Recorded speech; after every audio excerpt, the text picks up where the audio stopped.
अस्सलाम वालेकुम नाज़रीन, प्रोग्राम आज मुबारक के साथ पाकिस्तान की ताज़ा सूरत हाल पे बात होगी। आज राना अब्दुल रज़ाक साहब हमारे साथ होंगे और कुछ मरी के बारे में बात करेंगे इनके साथ। जी अस्सलाम वालेकुम राना साहब।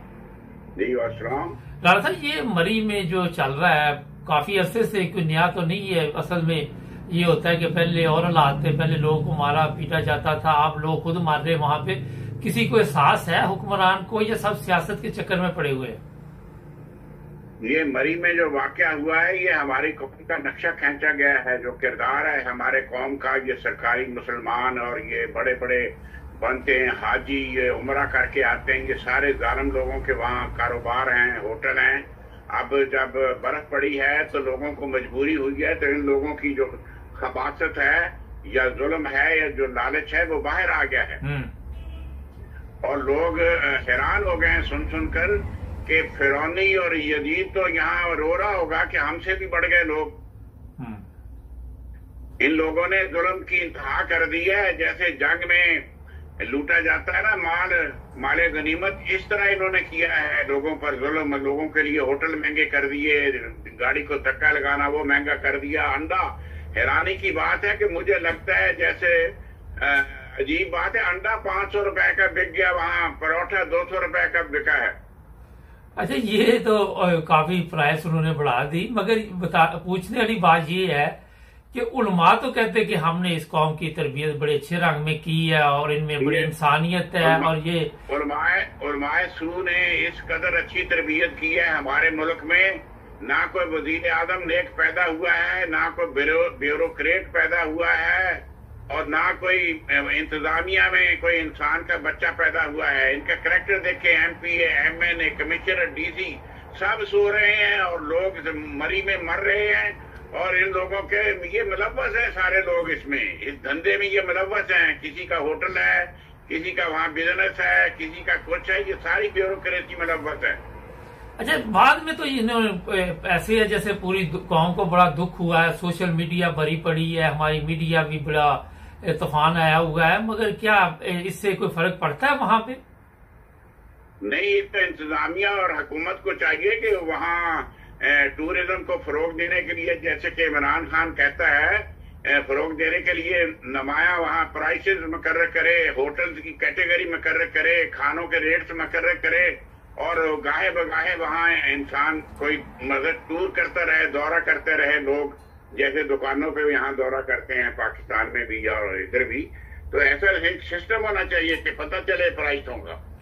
राना साहब, आपने ये बड़ी अच्छी बात की कि दौरा किया जाए, मगर वो तो गरीबों की दुकानों पे दौरे होते हैं। कभी किसी अमीर की दुकान पे भी आपने सुना कि किसी कोई जुर्माना हुआ या पकड़ा? अगर हो भी जाए तो दे देगा, उसके पास तो इतना पैसा होता है।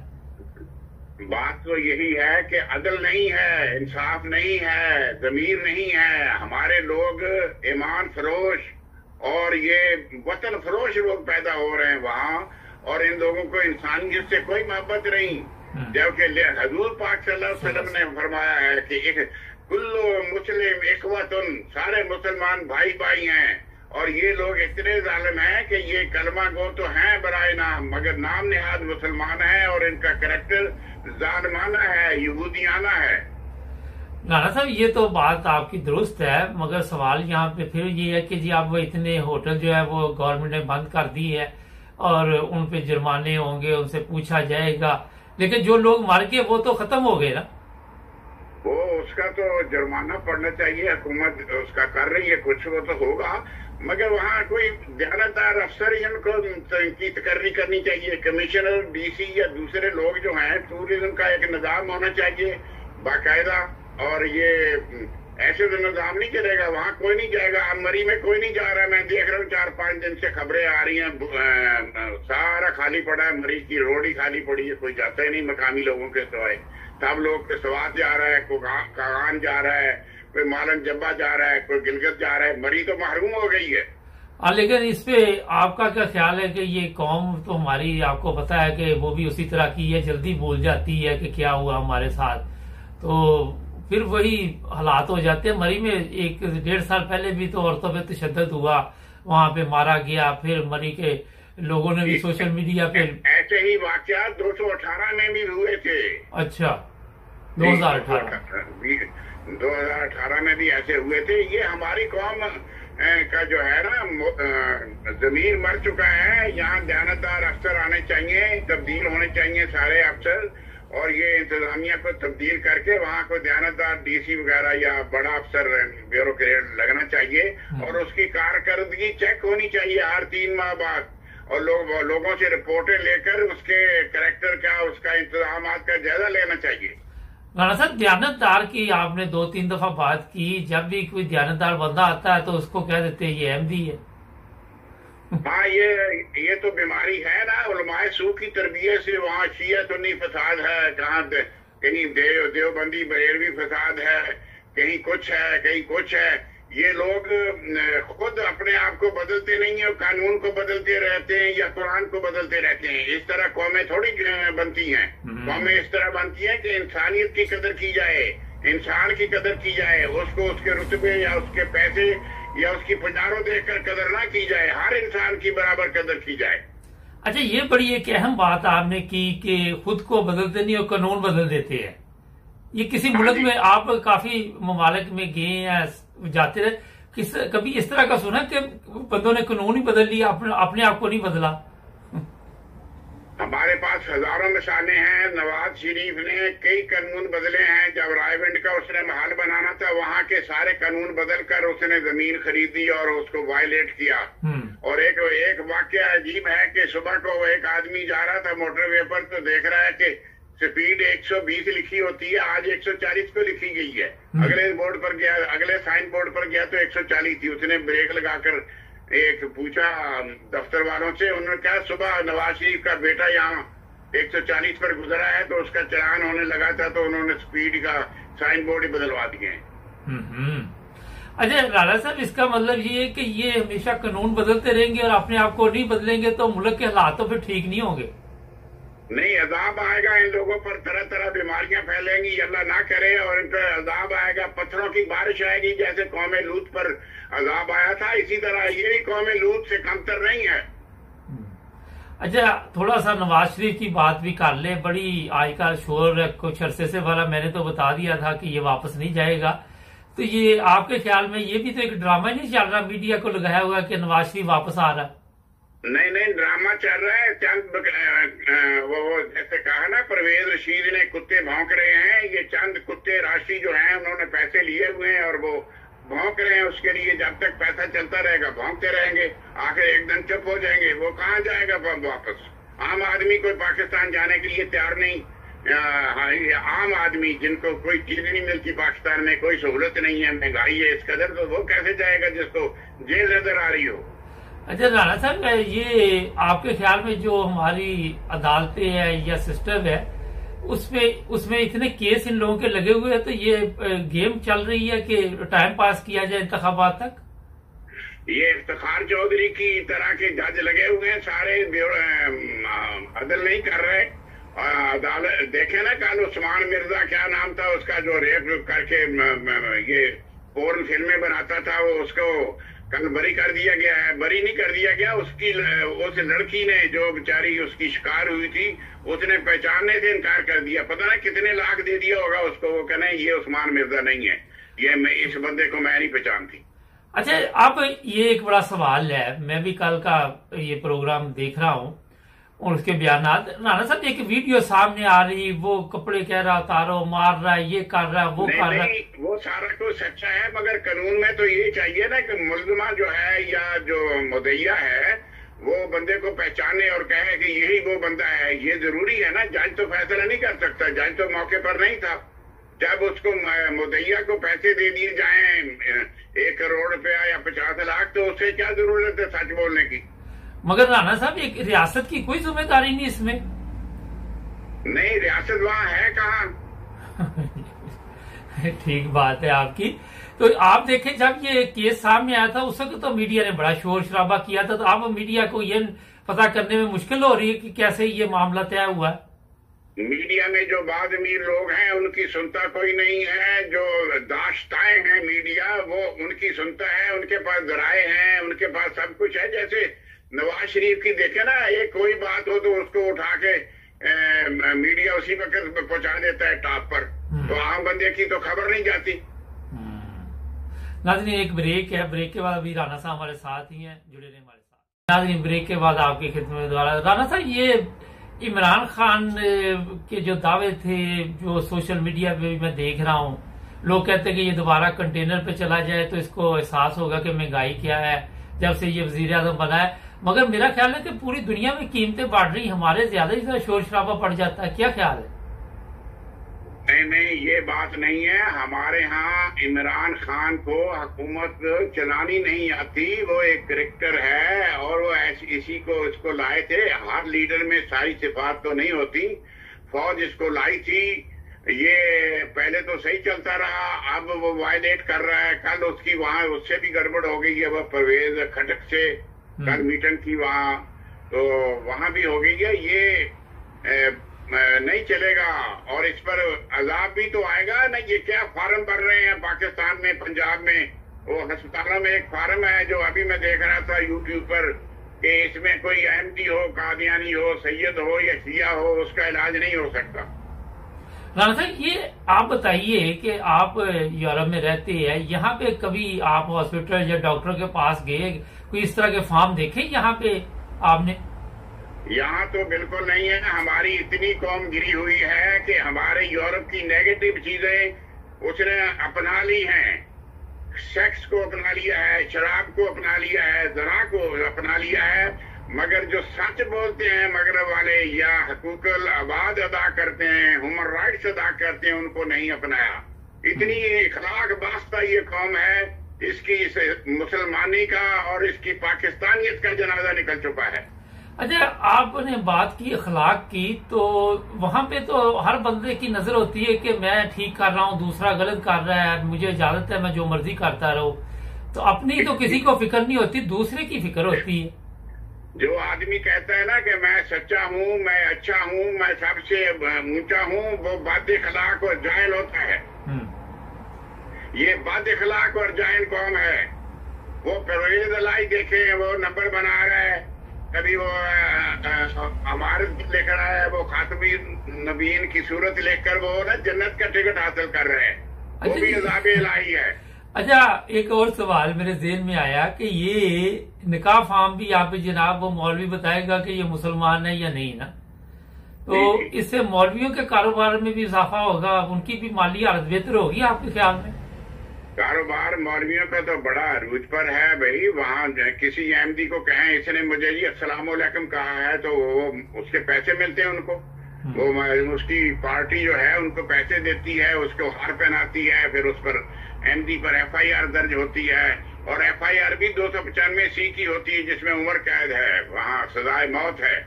तो ये तो कारोबार है आजकल। वो अशरफी साहब जो है ना, बड़े पेट वाले, वो बड़े नंबर बना रहे हैं पंजाब में, जी मैंने ऐसा कर दिया, अहमदियों को कादियानी खत्म कर दी। ये भी अब मुजाहिदे कादियानियत बनने को है। नाना साहब, ये बताइए कि पाकिस्तान में जो मेरी इतला है, लाहौर में और दूसरे जगह पे कुछ अहमदी भी जेलों में बंद हैं और उनकी जमानत ही नहीं होती, बस तारीख पर तारीख पड़ी जा रही है। मगर दूसरी तरफ आप देखें कि इतने इतने बड़े जराइम लोगों ने किए होते हैं, उनके केस भी खत्म हो जाते हैं, उनकी जमानतें भी हो जाती है। कल ही मेरी ब्यूरो चीफ से परसों बात हुई, वो कहते फिर तारीख मिल गई है। तो ये क्या वजह है? अदालतें क्यों नहीं अपना रोल अदा कर रही, क्यों नाकाम हो रही? जो दयानतदार जज हैं वो फैसला जब करने लगते हैं किसी मुतनाज़ा मामले पर या अहमदियों के हक में जमानत देने की कोशिश करते हैं, तो उनको धमकी दी जाती है कि आपके बच्चों को स्कूल से अगवा कर लिया जाएगा अगर आपने फैसला किया। वो फैसला ही नहीं करता, वो जमानत ही नहीं लेता। प्रेशर है वहाँ दहशतगर्दों का। ये दहशतगर्द है जो रिजवियों की जमात है, ये जो सारी शबाने खत्म नबुव्वत है, ये दहशतगर्द हैं। दाढ़ी रखी हुई है, डूबती हैं ये सारे लोग। ये हवास बाख्ता हैं लोग और इखलाक बाख्ता हैं ये लोग। ये जुल्म कर रहे हैं मुआशरे पर। अहमदियों की सारी किताबें बंद हैं, मस्जिदें बंद हैं, नमाजें बंद हैं और उनको बिल्कुल कोई वोट का हक नहीं है। उन पर जुल्म हो रहा है बदस्तूर। राना साहब, ये इमरान खान तो आए दिन बैठ के कहता है जी कि अमीर और गरीब का हम एक ही कानून करेंगे, सबको एक ही तकड़ी में तोलेंगे, मगर नजर तो कोई नहीं आ रही है ऐसी तकड़ी अभी तक। नहीं, वो इमरान खान की बातें आपने सुनी नहीं है? जब कंटेनर पर था कहता था बिजली जब महंगी हो जाए समझो वजीर आजम चोर है। तो ये क्या, जब पेट्रोल महंगा हो जाए तो कहें वजीर आजम चोर है, पेट्रोल अब 150 होने लगा, अब चोर होने में क्या शक रहेगी है। बद किरदार यहूदी तो इसको पहले ही फजल रहमान कहता था, अब चोरी भी साबित हो गई है। राणा साहब, ये आपके ख्याल में दोबारा गवर्नमेंट गिराने की कोशिश की जा रही है, ये कोई कामयाबी होगी इनको, ये फजल रहमान? नहीं, गवर्नमेंट गिराने की कोशिश हो रही है। जो अमेरिका और इसराइल के गमाश्ते हैं, ये जरदारी और नवाज शरीफ ये कर रहे हैं कोशिश, उनके मफादात के लिए काम कर रहे हैं। ऐसा नहीं होगा, क्योंकि इमरान खान जो है इनसे बेहतर लीडर है, वो सच्चा है, ईमानदार बेशक है, उसको हुकूमत नहीं करनी आती है, ये अलग बात है। आप दयानतदार है, आपको गाड़ी नहीं चलानी आती तो ये कसूर तो नहीं है ना आपका। बात ये है कि कौम में दयानतदार लोग नहीं हैं, बाद अमीर लोग नहीं हैं, वो ही लूचड़े इकट्ठे हो गए हैं। MP MNA जो पहले लुटेरे थे वो अब भी लुटेरे हैं। इसकी कबीना में 80% लुटेरे ही हैं पुराने लोग, इसलिए वो कामयाब नहीं हो रहा। उसके कबीना बदलनी चाहिए, उसको अनट्रेंड नए बंदे तलाश करने चाहिए। दयानतदार है हमारे माशरे में, अशराफिया है 2-4%, लेकिन नए बंदे को तो हमारे लोग वोट ही नहीं देते। वो तो ज़हनी तौर पे ऐसे गुलाम बना दिए गए हैं कि बस जिसको कह देना उसको उन्होंने वोट दे दिया। जैसा अयूब खान ने निजाम चलाया था ना 10 साल, तो यहाँ मदूदी साहब को, अब्दुस्तार नियाजी को फांसी हो गई थी। तो इसी तरह यहाँ भी सदारती निजाम आना चाहिए। सदारती, ये हमारी कौम डंडे से चलती है, भेड़ों का रेवड़ है ये भेड़ों को डंडे से चलाया जाता है, कुत्ते को भी ऐसे चलाया जाता है। ये सारे नीच कौम है, जाहिल कौम है। राणा साहब, बांग्लादेश की थोड़ी सी बात करते हैं। अगर देखें तो उन्होंने तो बड़ा अच्छा तरीका चल रहा है, वहाँ पे तरक्की भी मुल्क कर रहा है और वहाँ सजाएं भी हो रही है। बांग्लादेश आला कौम तो नहीं है ना, आला कौम तो ये पंजाबी है या पाकिस्तानी आला कौम है, अल्लाह के घर से आए हुए हैं, जन्नत इनको मिलनी है। तो बांग्लादेश वालों को तो ये जानते ही कुछ नहीं है, बांग्लादेश वालों से तो ये नफरत करते हैं। मगर आपने देखा कि उनके मुल्क में काफी बेहतरी आ रही है। अगर आप इंटरनेशनल, इंडिया से भी आगे चला जाएगा। यहाँ आप किसी भी मार्केट में जाएं तो वहाँ मोहर लगी होती है बांग्लादेश की, कपड़ा आ रहा है, वहाँ सारा चीजें आ रही हैं। जो जितना भी ये हौदरी का सामान आ रहा है बांग्लादेश से आ रहा है, उसकी जो करेंसी है वो आगे है पाकिस्तान से, और इंडिया के से भी आगे जाएगी उसकी करेंसी। काम कर रहा है वो, मेहनत कर रहा है वो। इस्लाम जिंदाबाद नहीं खेल रहा, ये इस्लाम जिंदाबाद खेल रहे हैं, और बदकार हैं अंदर से, बद किरदार हैं। इनका कोई वजीर आजम ऐसा नहीं गुजरा जो शराबी ना हो, जो दानी ना हो। इनका कोई लीडर ऐसा नहीं है जो शराबी और दानी ना हो। ये तो करेक्टर है पाकिस्तानी मुसलमान का। अच्छा राणा साहब, बांग्लादेश की बात कर रहे हैं, उनकी तो अदालतें नहीं डरती। उन्होंने तो कई बंदे लटका दिए जो कहते थे बड़े पावरफुल है ये। उन्होंने जमात इस्लामी के 10 लोगों को फांसी दी है। वो मतलब से गवर्नमेंट के गिरफ्तार थे, वो जमात इस्लामी के लोगों को उन्होंने बहुत फांसी पे लटकाया है। वो कहते हैं मजहब का कोई तल्लक नहीं है हुकूमत से, सेकुलर हुकूमत करार दे दिया है उन्होंने। आइंदा कोई मजहब इस्लाम नहीं होगा बांग्लादेश का।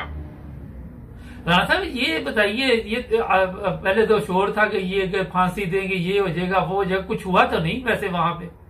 कुछ नहीं होने देते भाई साहब। मुझे बताएं, जो आर्मी ने फैसले किए हैं ना दहशतगर्दों के बारे में, वही हुए हैं। 1000 बंदे को फांसी का हुक्म हो चुका था। वो लोग वो अभी भी पड़े हैं जेलों में, इन्होंने ना रिलीज किए हैं ना उनको फांसी दी है।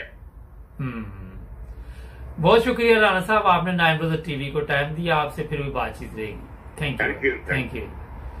ये राणा अब्दुल रज़ाक साहब से आज मैंने कहा बातचीत करते हैं। नाज़रीन, कौम अगर खुद अपने आप को बदलना ना चाहे तो कोई आके उसको नहीं बदल सकता। हमारे माशरे की, हमारे पाकिस्तान के लोगों की बदकिस्मती ये है कि हर जगह पे मजहब काट खेला जाता है और लोगों को गुमराह करने के लिए झूठ पर झूठ, झूठ पर झूठ, झूठ पर झूठ, और इतने झूठ बोल दिए जाते हैं कि फिर उन्हें सच बोलना याद नहीं रहता। जब तक जिस कौम में सच और इंसाफ और अदल नहीं होगा, वहां पे इसी तरह के हालात होंगे। कोई आम बंदा भी किसी से सीख लेता है, साथ वाले हमसाये मुल्क से सीख लेता है, मगर हमारे हुक्मरानों ने आज तक इस तरह भी हुआ नहीं। बांग्लादेश से कुछ सीख लें, बाद में आजाद हुआ, हमारे में से ये वो लोग, तो इसमें कोई छाई थी तो उन्होंने अपने मुल्क पे कंट्रोल कर लिया। हमारे हालात दिन ब दिन बदतर होते गए। जिस तरह अभी राणा साहब ने बताया, इंटरनेशनल लेवल पे उनकी जो चीजें हैं पूरी दुनिया में जाती हैं। हमारे एक दफा ठीक चीज बेचेंगे, दूसरी दफा बेड़ा गर्क कर देंगे, फिर कोई इनके साथ बिजनेस भी नहीं करता। हमारे चैनल को सब्सक्राइब करें, जुड़े रहे 9 न्यूज़ टीवी इंटरनेशनल के साथ। कल फिर मिलेंगे नए प्रोग्राम में।